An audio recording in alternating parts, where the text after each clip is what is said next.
50 years ago, a great American in whose symbolic shadow we stand today, 100 years later,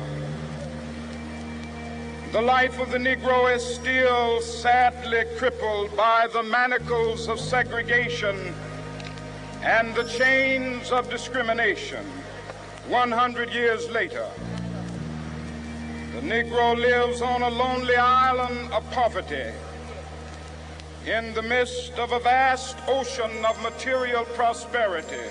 100 years later, the Negro is still languished in the corners of American society and finds himself in exile in his own land. And so we've come here today to dramatize a shameful condition. In a sense, we've come to our nation's capital to cash a check. When the architects of our republic wrote the magnificent words of the Constitution and the Declaration of Independence, they were signing a promissory note to which every American was to fall heir. This note was a promise that all men, yes, black men as well as white men, would be guaranteed the unalienable rights of life, liberty, and the pursuit of happiness. It is obvious today that America has defaulted on this promissory note insofar as her citizens of color are concerned. Instead of honoring this sacred obligation, America has given the Negro people a bad check, a check which has come back marked insufficient funds.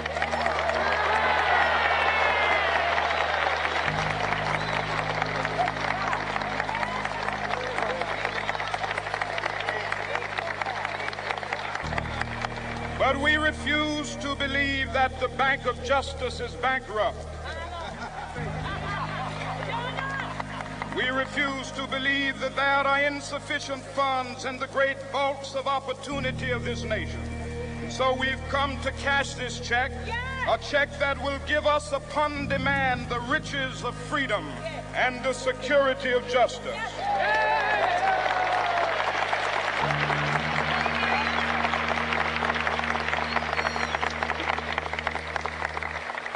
We have also come to this hallowed spot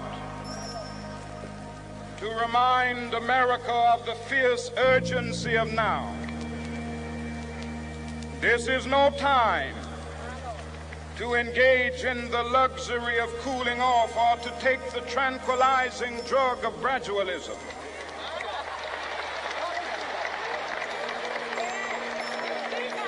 Now is the time to make real the promises of democracy. Now is the time to rise from the dark and desolate valley of segregation to the sunlit path of racial justice.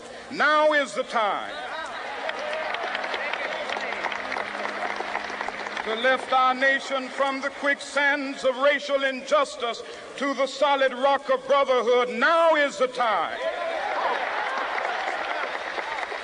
to make justice a reality for all of God's children. It would be fatal for the nation to overlook the urgency of the moment.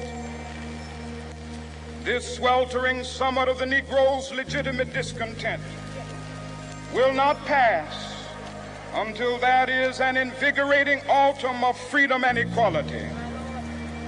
1963 is not an end, but a beginning. Those who hope that the Negro needed to blow off steam and will now be content will have a rude awakening if the nation returns to business as usual.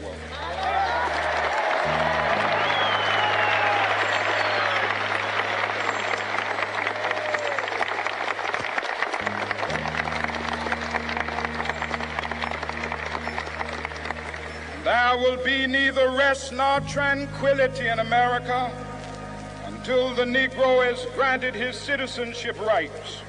The whirlwinds of revolt will continue to shake the foundations of our nation until the bright day of justice emerges.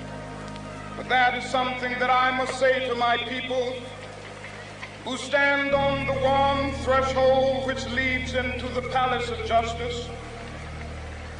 In the process of gaining our rightful place, we must not be guilty of wrongful deeds.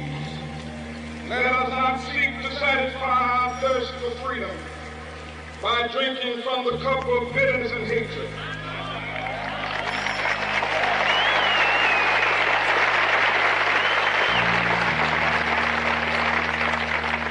We must forever conduct our struggle on the high plane of dignity and discipline. We must not allow our creative protests to degenerate into physical violence. Again and again, we must rise to the majestic heights of meeting physical force with soul force. The marvelous new militancy which has engulfed the Negro community must not lead us to a distrust of all white people.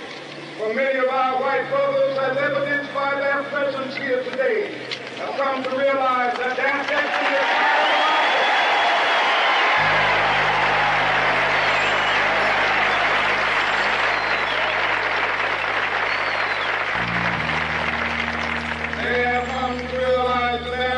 is inextricably bound to our freedom. We cannot walk alone. As we walk, we must make the pledge that we shall always march ahead. We cannot turn back. There are those who are asking the devotees of civil rights, when will you be satisfied? We can never be satisfied as long as the Negro is the victim of the unspeakable horrors of police brutality. We can never be satisfied.